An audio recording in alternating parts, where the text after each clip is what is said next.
Bismillahirrahmanirrahim. Assalamualaikum warahmatullahi wabarakatuh. Berita Hijrah 28 Ogos bersama saya Adi Akmal Shahrom dan juru bahasa isyarat Amin Zuhaili Mansur. Dan berikut tajuk utama malam ini.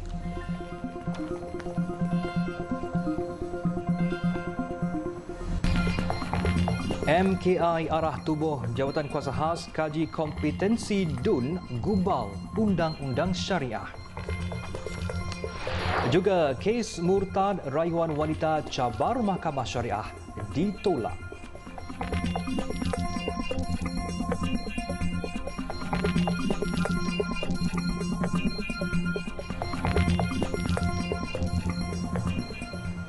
Sultan Selangor Sultan Sharafuddin Idris Shah bertitah satu jawatan kuasa khas perlu segera ditubuhkan bagi membuat kajian kritikal tentang kompetensi Dewan Undangan Negeri-Negeri untuk menggubal undang-undang Islam di bawah enactment negeri serta bidang kuasa Mahkamah Syariah.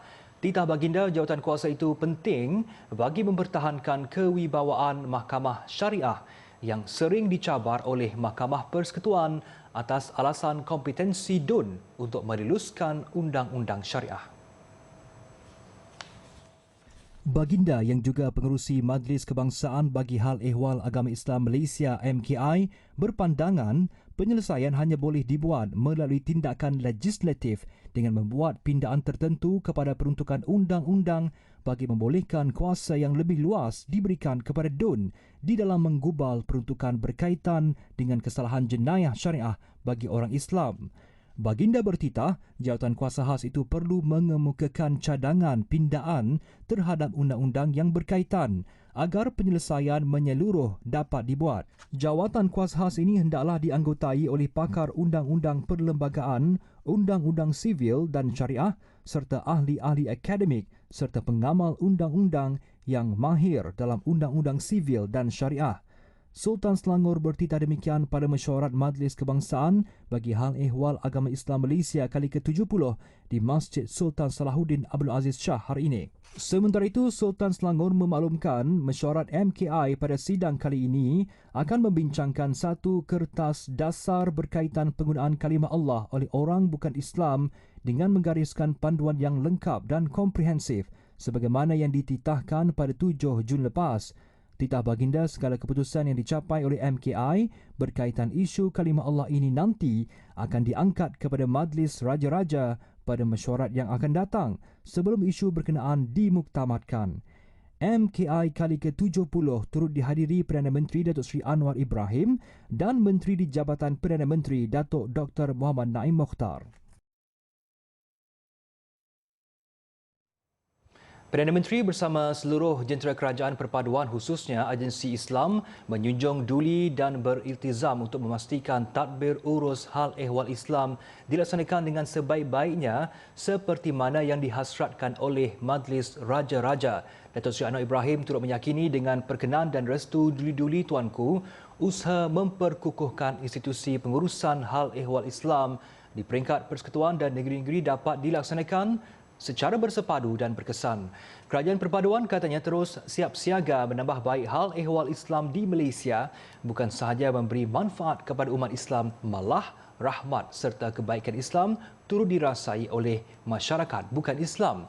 Terdahulu Datuk Seri Anwar Ibrahim hadir mesyuarat MKI bersama ahli MKI dan wakil negeri-negeri di Shah Alam.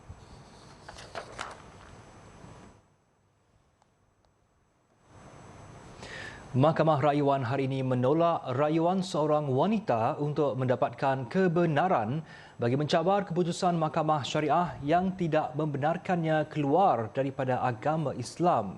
Panel 3 hakim yang dipengerusikan Datuk Azizah Nawawi dalam keputusan sebulat suara memutuskan bahawa hanya Mahkamah Syariah mempunyai bidang kuasa eksklusif untuk menentukan isu pembatalan agama sebagaimana perkara 121-1A Perlembagaan Persekutuan. Wanita berusia 33 tahun yang dilahirkan dalam keluarga bapa seorang mualaf dan ibu menganut agama Islam merayu terhadap keputusan Mahkamah Tinggi pada 15 Jun lepas yang menolak permohonannya untuk mendapat kebenaran bagi memulakan simakan kehakiman. Dalam permohonan itu yang difailkan pada 4 Mac tahun lepas, beliau menamakan Mahkamah Rayuan Syariah, Mahkamah Tinggi Syariah, Majlis Agama Islam Wilayah Persekutuan Mawib dan Kerajaan Malaysia sebagai responden. Wanita itu memohon sekurang-kurangnya 12 perintah mahkamah termasuk deklarasi bahawa beliau bukan lagi seorang Islam serta berhak menganut dan mengamalkan agamanya iaitu Confucianism serta Buddhism. Beliau turut memohon deklarasi Mahkamah Tinggi Sivil bahawa keputusan Mahkamah Tinggi Syariah dan Mahkamah Rayuan Syariah yang menolak permohonannya untuk diisytihar sebagai murtad adalah tidak sah, menyalahi undang-undang serta batal. Pada 27 Julai 2020, Mahkamah Tinggi Syariah telah menolak permohonan wanita itu untuk diisytihar sebagai bukan Islam dan memerintahkan beliau agar melalui istitabah atau bertaubat dan mengikuti kelas agama Islam serta kaunseling akidah selanjutnya. Beliau kemudian merayu kepada Mahkamah Rayuan Syariah yang mengekalkan keputusan Mahkamah Tinggi Syariah pada 8 Disember 2021. Siasatan lanjut terhadap ajaran sesat Sihak akan diteruskan meskipun kebanyakan video pengikut ajaran itu berada di luar negara. Pengerusi Majlis Agama Islam Selangor MAIS Tan Sri Abdul Aziz Muhammad Yusof berkata, ketika ini maklumat berhubung ke semua pengikut ajaran tersebut sedang dikumpul sebanyak mungkin. Jadi bila kita cuba nak cari, nak dapatkan maklumat lebih lanjut, mereka tidak berada dalam negara.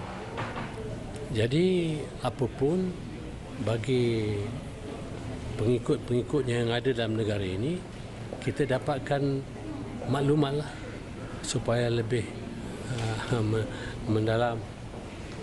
Jadi secara dasarnya kita dapati bahawa ajaran itu memang sesat sungguhlah.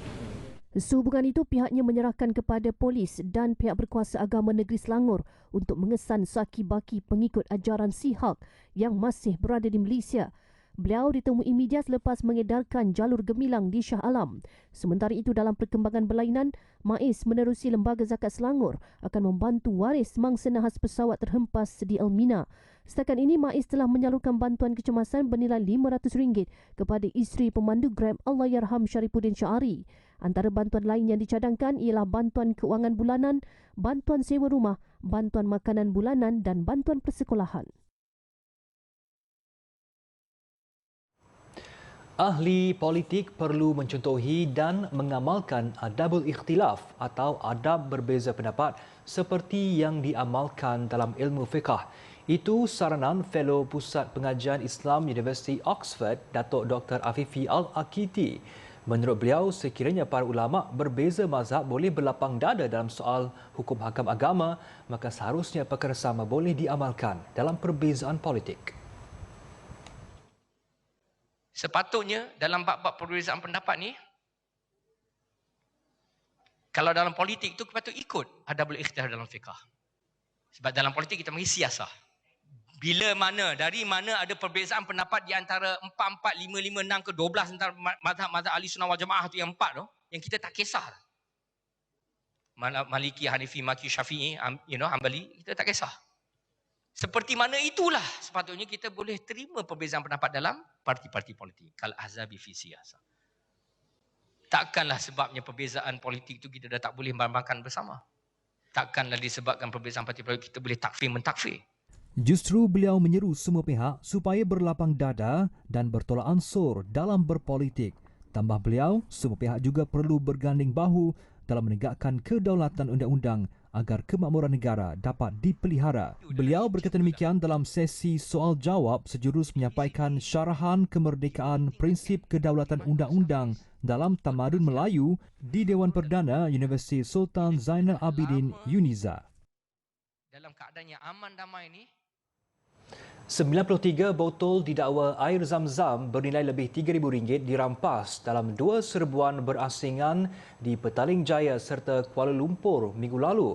Operasi khas Kementerian Kesihatan ke atas premis yang menjalankan aktiviti penjualan dan pengedaran air zam-zam itu dibuat hasil aduan dan risikan. Ketua Pengarah Kesihatan Datuk Dr. Muhammad Razi Abu Hassan dalam satu kenyataan berkata, dalam serbuan pada 23 Ogos lalu di Petaling Jaya, KKM merampas 10 botol berisi padu 5 liter bernilai RM1,600. Manakala pada serbuan di Kuala Lumpur pada 25 Ogos lepas, seorang individu didapati menjual produk air Zam-Zam secara tidak sah di premis perniagaan persendirian. Hasil serbuan itu 83 botol bersamaan 41.5 liter air Zam-Zam bernilai RM2,075 disita. Peniaga terbabit dikenakan kompaun RM3,000 atas kesalahan di bawah Peraturan 360A Peraturan-Peraturan Makanan 1985. Datuk Dr. Muhammad Razli menjelaskan air Zam-Zam dikategorikan sebagai air mineral semula jadi dan termaktub di bawah Peraturan 360A Peraturan-Peraturan Makanan 1985. Pengimportan air mineral semula jadi memerlukan lesen punca air KKM setelah mendapat dokumen pengesahan pihak berkuasa geologi dan hidrologi dari negara pengeksport. Dalam kes ini, Arab Saudi tidak mengeluarkan pengesahan itu kerana air Zam-Zam tidak boleh dieksport dan diperdagangkan.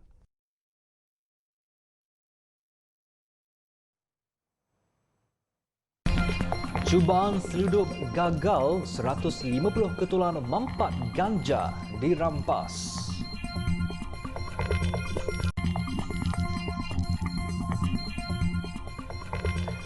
Bertemu kembali, 3 wanita warga Singapura maut dalam kemalangan melibatkan sebuah kenderaan pelbagai guna MPV dan lori sampah roll-on, roll-off, RORO di Ladang Cenas, Bandar Tenggara, Kota Tinggi tengah hari tadi. Jabatan Bomba dan Penyelamat Malaysia Johor berkata kemalangan yang berlaku pada 1.52 tengah hari itu mengorbankan penumpang MPV jenis Honda Freed dikenali sebagai Toh Poh Kian, 56 tahun, Sun Mohtan dan Wong Lan Yu masing-masing berumur 61 tahun. Manakala pemandu lelaki Honda Freed Ong Chiu Lam, 59 tahun, juga warga Singapura, dan pemandu lori RORO Ahmad Zani Karimon, 49 tahun, terselamat. Kesemua mayat diserahkan kepada pihak Kementerian Kesihatan untuk tindakan lanjut.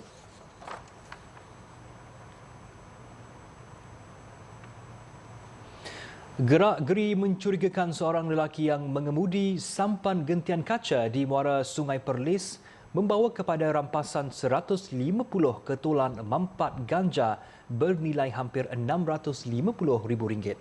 Pengarah Kastam Negeri Perlis, Ismail Hashim, berkata suspek bagaimanapun berjaya melarikan diri selepas menyedari diekori dan meninggalkan sampan dinaikinya di jeti berhampiran Rumah Nelayan Kampung Bahagia. Pengemudi sampan tersebut telah melarikan diri meninggalkan sampan sebaik saja menyedari pergerakan anggota pasukan serbuan. Sedikit kenderaan dadah ini dipercayai menggunakan tonton bagi mengetahui pergerakan anggota pasaan. Pemeriksaan lanjut ke atas kotak-kotak tersebut telah menemukan sejumlah 150 ketulan mampat yang disyaki dadah jenis ganja dengan anggaran jumlah berat 150 kg. Beliau berkata demikian pada sidang media di Pejabat JKDM Cawangan Penguatkuasaan Kuala Perlis hari ini. Menurut Ismail, hasil siasatan mendapati ganja ini untuk pasaran sekitar kawasan utara dan tengah semenanjung Malaysia dan pihaknya percaya bekalan ganja ini cuba dibawa masuk menggunakan laluan laut sebelum dipindahkan ke kenderaan sindiket di darat. Kes disiasat mengikut Seksyen 39B Akta Dadah Berbahaya 1952. Seorang lagi lelaki didakwa di Mahkamah Session Petaling Jaya atas pertuduhan menyebabkan kematian seorang kerani kewangan yang mayatnya disumbat dalam sebuah guni di sebuah stor buruk di Taman Bukit Serdang awal bulan lalu. Pemandu lori itu didakwa bersama 3 lagi individu yang sudah dituduh menyebabkan kematian A. Vina Yagamurti, 41 tahun. Bagaimanapun, tertuduh S. Dorai Raj, 43 tahun, mengaku tidak bersalah selepas pertuduhan dibacakan terhadapnya di hadapan Hakim Faiz Ziauddin. Kesalahan itu didakwa dilakukan di sebuah tapak besi buruk di Taman Bukit Serdang, Seri Kembangan pada 1.30 tengah hari 4 Ogos lalu. Dia didakwa mengikut Seksyen 304(A) Kanun Keseksaan dan dibaca bersama Seksyen 34 Kanun Keseksaan. Hakim membenarkan tertuduh diikat jamin RM10,000 beserta syarat tambahan perlu melapor diri di Balai Polis Berdekatan sekali setiap bulan sehingga kes selesai. Mahkamah kemudian menetapkan 19 September ini untuk sebutan semula kes. Sebelum ini, media melaporkan masalah kewangan antara punca seorang kerani warga asing dibunuh. Hasil bedah siasat mendapati terdapat kesan pukulan pada seluruh tubuh badan mangsa. Susulan kes itu, 13 individu termasuk majikan mangsa ditahan untuk siasatan lanjut.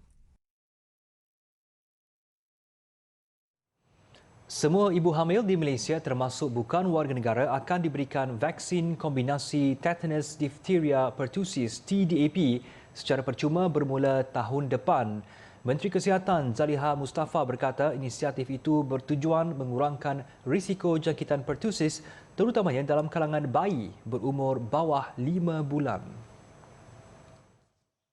Inisiatif baharu ini melibatkan peruntukan tahunan sebanyak 25 juta ringgit meliputi anggaran 500,000 ibu hamil di seluruh negara setiap tahun. Bayi berumur bawah 5 bulan merupakan kumpulan yang paling berisiko tinggi untuk mendapat jangkitan pertussis dan mengalami komplikasi penyakit tersebut seperti radang paru-paru, radang otak dan kematian.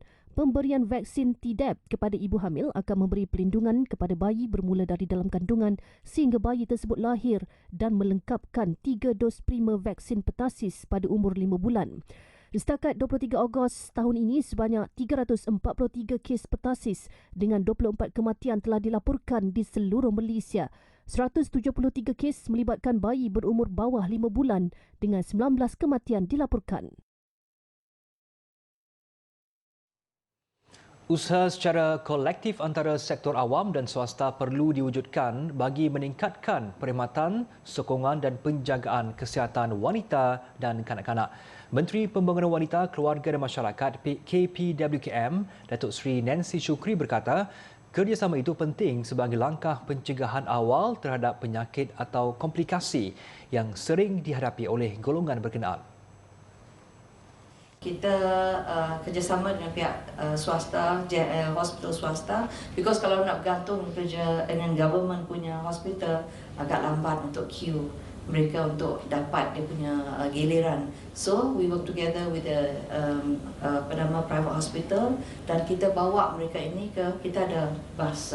We bring them to the private hospital untuk mereka menjalani sama ada mammogram or even screening of the cervix dan juga buat IVF. We work together with the private sector. We do have our own facilities, but tak cukup. Maka itulah di antara contoh-contohnya kita buat collaboration.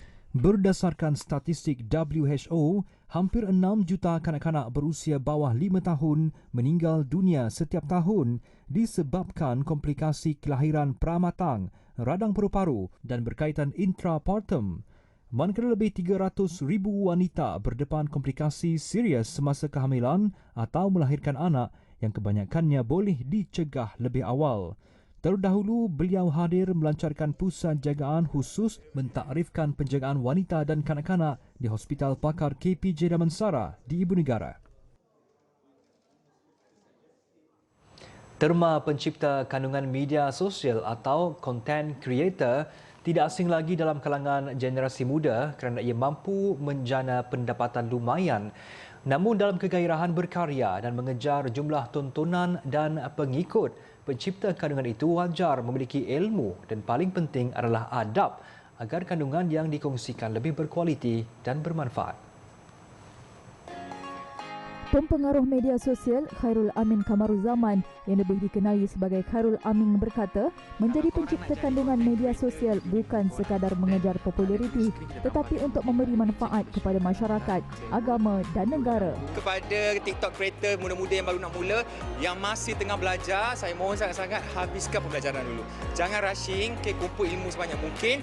Bila awak ready, tampil ke depan, jadilah content creator and kongsilah sebanyak mungkin ilmu kepada masyarakat. Itu yang penting. Terdahulu, Khairul Aming memenangi anugerah Creator of the Year pada Majlis TikTok Award 2023 malam semalam. Sementara itu, anugerah Best of Education TikTok dimenangi oleh Ahmad Syahrul Azhan Ibrahim atau lebih dikenali sebagai Sir Asai yang merupakan seorang guru. Saya banyak berkongsi apa yang berlaku dalam kelas, which is sometimes funny but at the same time educational. So itu sampai kepada murid-murid semua cara kita belajar. Turut hadir pada majlis itu Aunty Purple yang terkenal dengan kemahiran suntingan video transisi yang menarik. Sebenarnya kita memang bebas berkarya, tapi kita kena ingat satu niat kita dan juga kita kena ingat kita punya batas sebagai muslimah lah. Komen-komen tu pada Aunty, dia menjadikan satu benda yang positif tau. Macam kita tak pernah terfikir pun nak pakai sarung tangan, tapi sebab kita dah buat konten kat TikTok, kita kena tutup aurat dengan sempurna. TikTok Award merupakan anugerah julung kali diadakan bagi memberi pengiktirafan kepada pencipta kandungan yang memberi impak luar biasa kepada pengguna.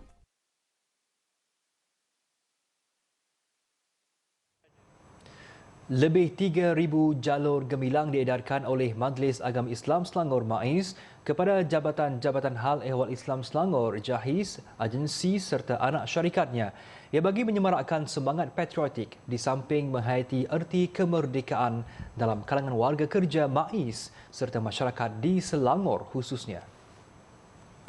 Jadi sebagai tanda kita untuk meraihkan hari yang bersejarah dan bertuah itu, kita edarkan bendera-bendera jalur gemilang kepada agensi-agensi di bawah MAIS.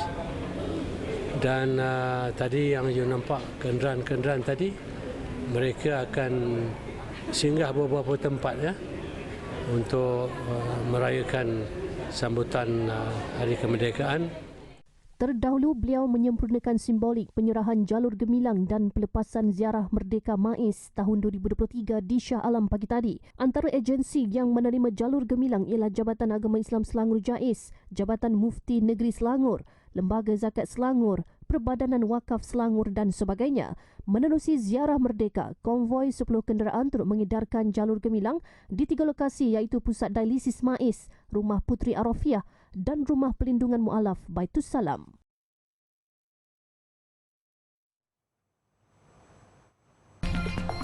Perancis larang pelajar Islam pakai jubah atau abaya.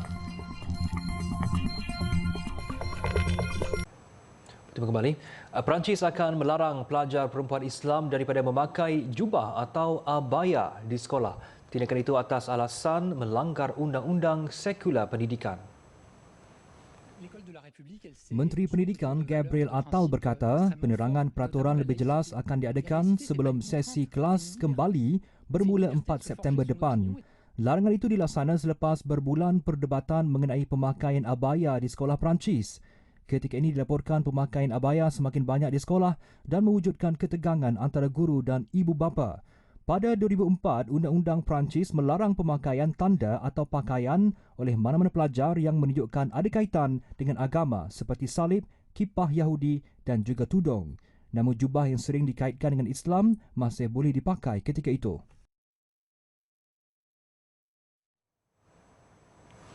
Di India, pihak berkuasa negeri Uttar Pradesh mengarahkan sebuah sekolah swasta di daerah Muzaffarnagar ditutup serta-merta susulan kejadian seorang guru perempuan mengarahkan pelajar kelasnya menampar seorang murid beragama Islam. Penutupan itu bagi tujuan siasatan susulan video insiden yang tular di seluruh dunia mendapat kecaman hebat. Penutupan sekolah Neha itu masuk hari ketiga hari ini. Selain untuk tujuan siasatan, tindakan itu juga ekoran sekolah berkenaan tidak memenuhi kriteria Jabatan Pendidikan. Buat masa ini, kesemua murid di sekolah itu dipindahkan ke sekolah kerajaan atau sekolah berhampiran kawasan tersebut. Sementara itu, guru wanita terbabit Tripta Tyagi mempertahan perbuatannya dan akui tidak terkesan dengan kecaman.